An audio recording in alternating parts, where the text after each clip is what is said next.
Okay, so Okay, my name is wonderful. Crystal Diaz. I am from Puerto Rico, and as I was telling you, all of that I do is food. I used to work for 14 years in a newspaper, marketing, corporate life, and decided to change my whole life to work towards food. This is me and my sister when I was a little child, and I am from a town in the north coast of Puerto Rico, which is on the Caribbean. Um, and I have three main hats. And I will talk you quickly about these three hats and then pose a challenge for you guys regarding to food. Um, so my first master degree project is about the self-management and technology as the engines of transformation and reconnection of Puerto Rico's food system. Our island, unfortunately, depends on 90% on food imports. So my first project is Produce. Produce works towards this connection with local producers and consumers through a digital marketplace. Puerto Rico total's food and beverage is consumption is about $8.5 billion.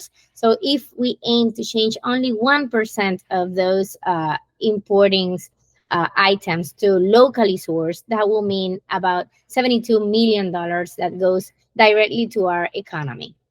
So we have created this e-commerce that connects the local producers, especially the small and medium ones, with consumers. We have sources from over 400 local producers, and we believe that if the people are they are willing to consume local products as long as there is convenience, consistency, and communication. We have delivered island wide since days one, and we have been in business for 5 years and a half. And we truly believe that we should shorten the food chain. Reducing the imported food is possible for the island, that everybody should have access to fresh and nutritious food, and that we can optimize these systems to reduce. Look for efficiencies and reduce the carbon footprint that our food system has. These are my co-founders. I always like to say that I am not the only one that came with this project. The other one is El Pretexto, is the Puerto Rico's culinary's first farm lodge.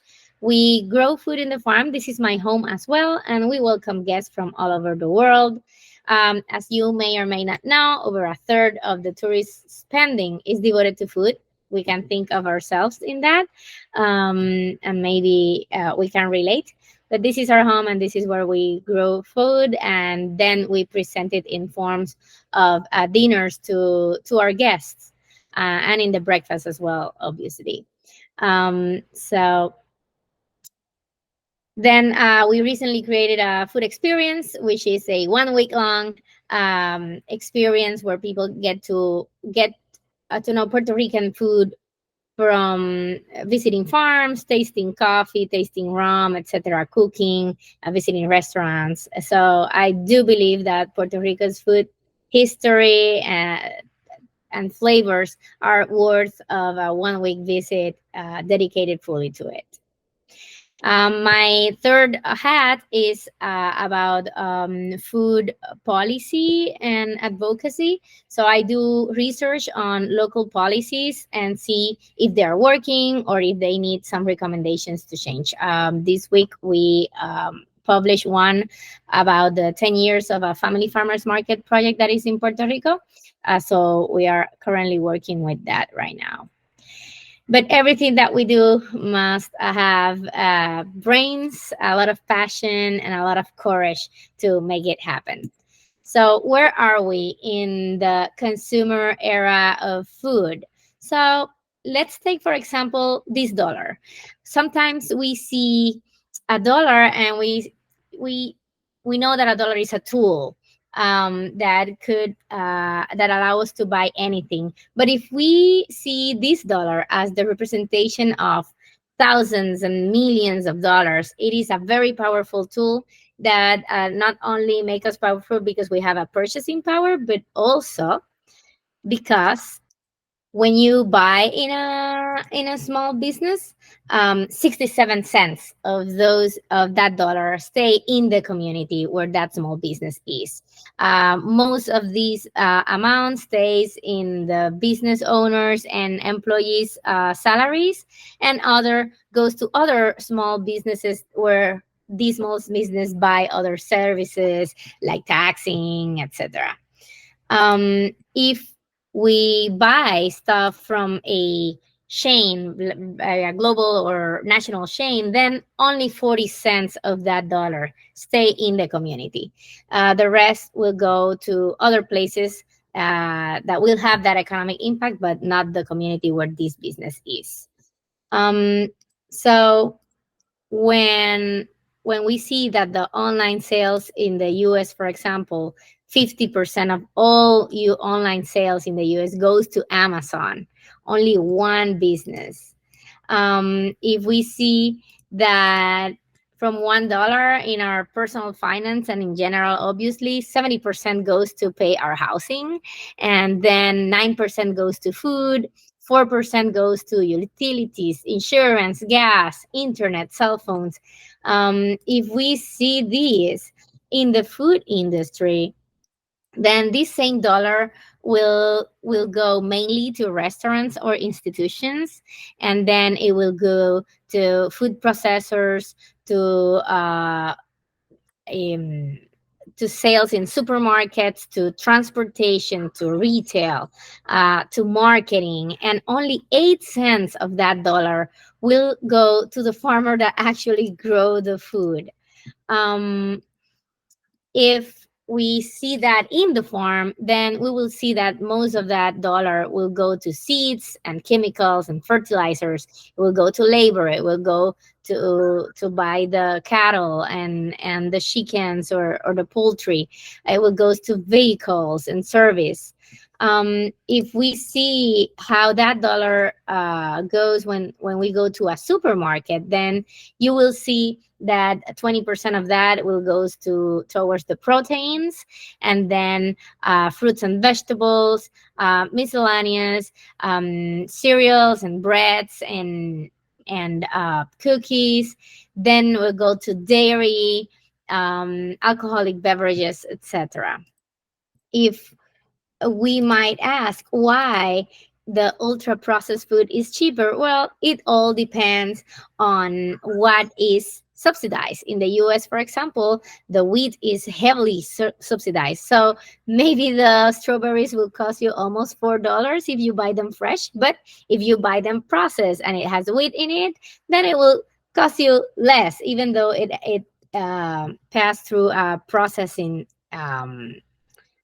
system. So when you eat out of your home and you don't cook, then 80 cents of that dollar goes to the marketing side of that food, and only 16 cents of that dollar will go to the farm that actually grow the food that you are eating.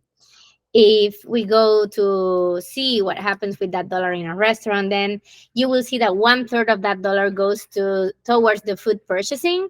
The other third goes to labor, and then the rent, the marketing, and miscellaneous eh, expenses.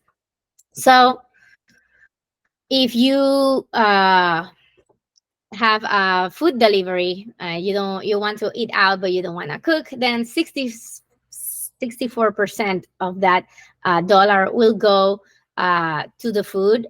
Then 12% of that will go to the markup to the delivery company, service fees, and deliveries fees. So pretty much all of it goes to everything but food. So when you see a dollar in the budget of Puerto Rico, you will not see it definitely, because in Puerto Rico we only spend 0.61% of our budget towards agriculture. So it is what is not in your budget is not important for the government, right?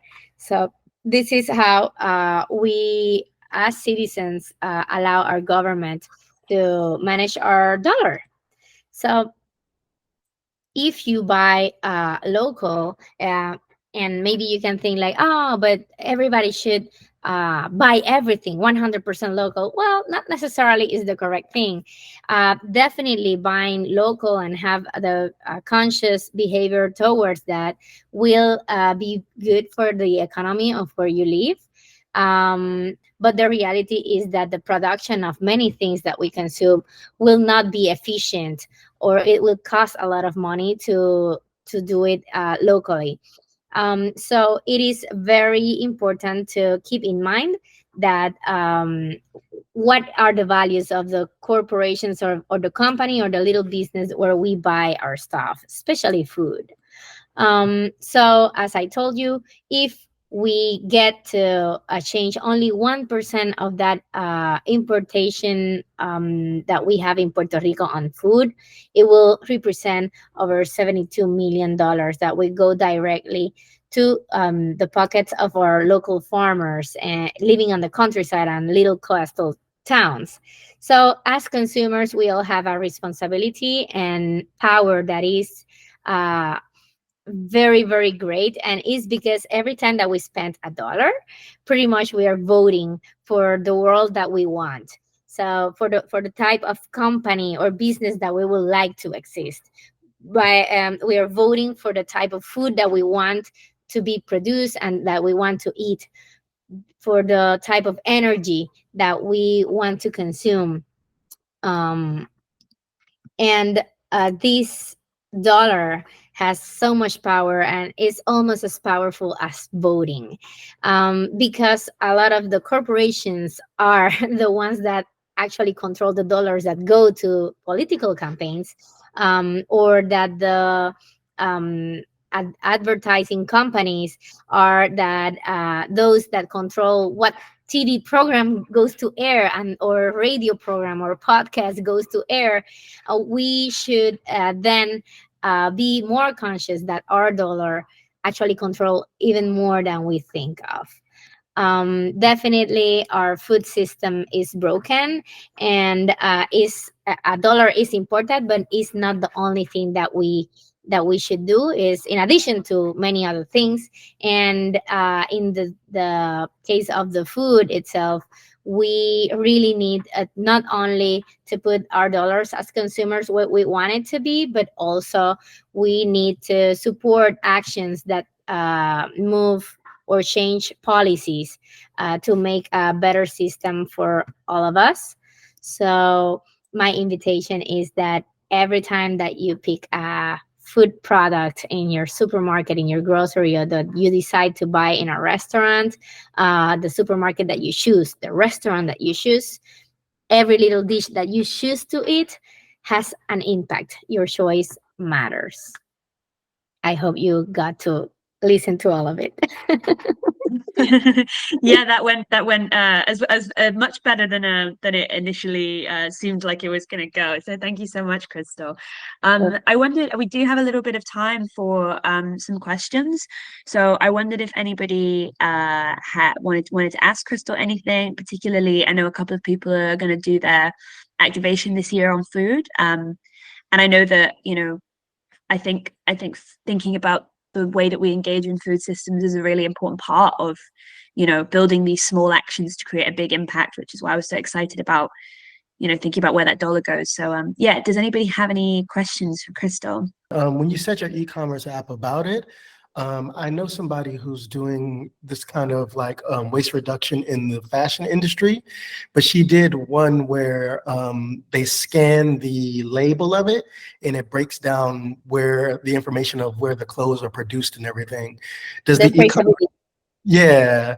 Does the I guess the e-commerce app wouldn't do that, but have you ever thought of like that kind of idea of like, because I guess a big issue is like making the information available to the consumer every day that I buy this product and therefore it goes to A, B, C, or D kind of. So I guess have you ever thought of doing that with the app any time?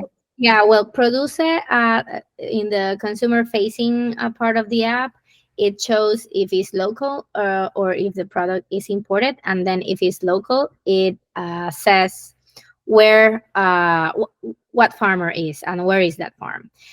There is another project, is not mine, but we collaborate them with them, that are working on a hardcore traceability on farm.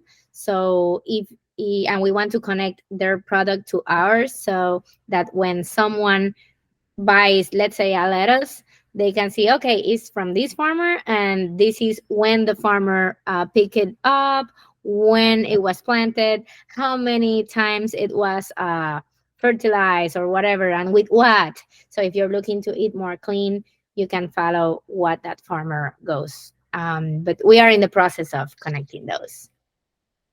And also, I know a farmer over there. I don't know if you know him, but I can also put him in the chat as well too. I don't know if that helps at all as well too. He has a farm in Puerto Rico. Who? What's the name?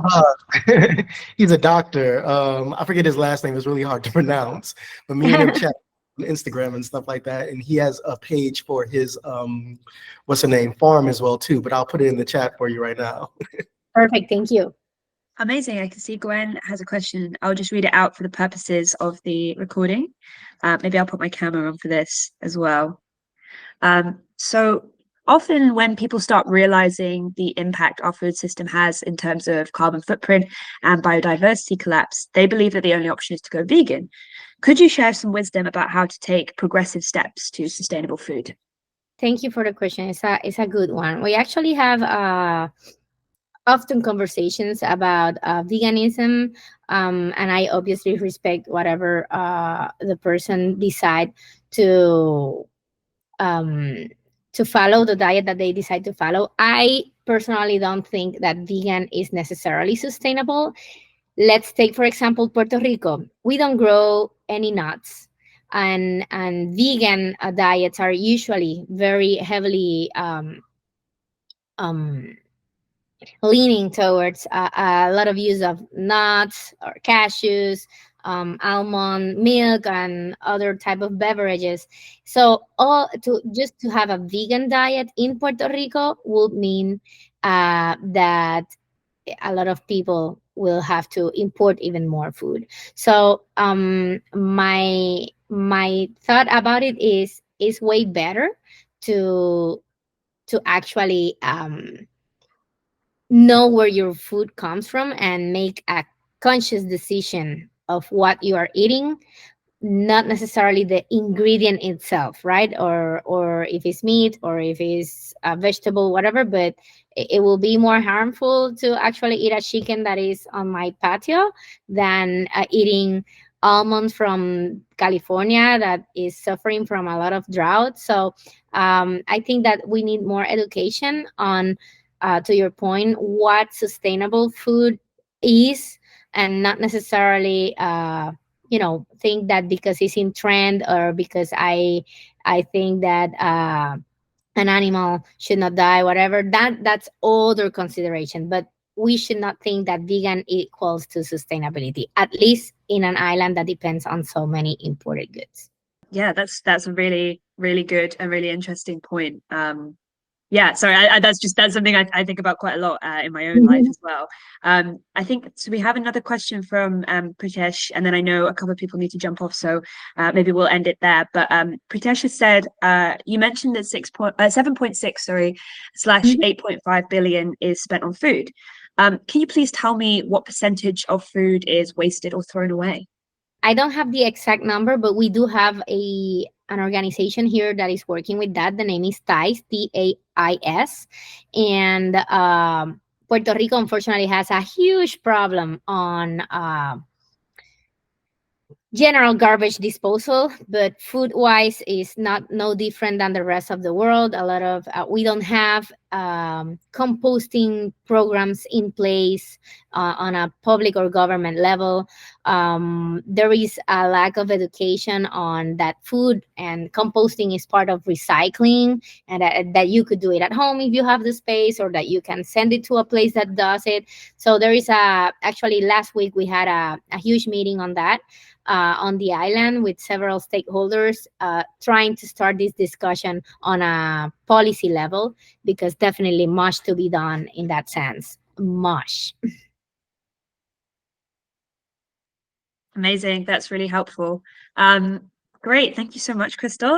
Let's leave it there. Thank you so much, everybody, for joining. And so sorry about all of the connection issues that we had, but I think that went really well in the end. We had a really great talk. So thank you so much for joining us. And Crystal, thank you so much for coming to speak to us. I'm sorry for my rural internet. Oh, don't worry at all. But yeah, and we will have our next session, I believe, on the 28th of March. So this is going to be a design workshop that's going to give you guys a little bit more practical advice on actually how to build an activation that is going to make people take action in the real world, I guess, or kind of starting to think a little bit more about how you can leverage your game for that. So do come back the week after GDC for that. But until then, thank you so much for joining us, and I'll see you later.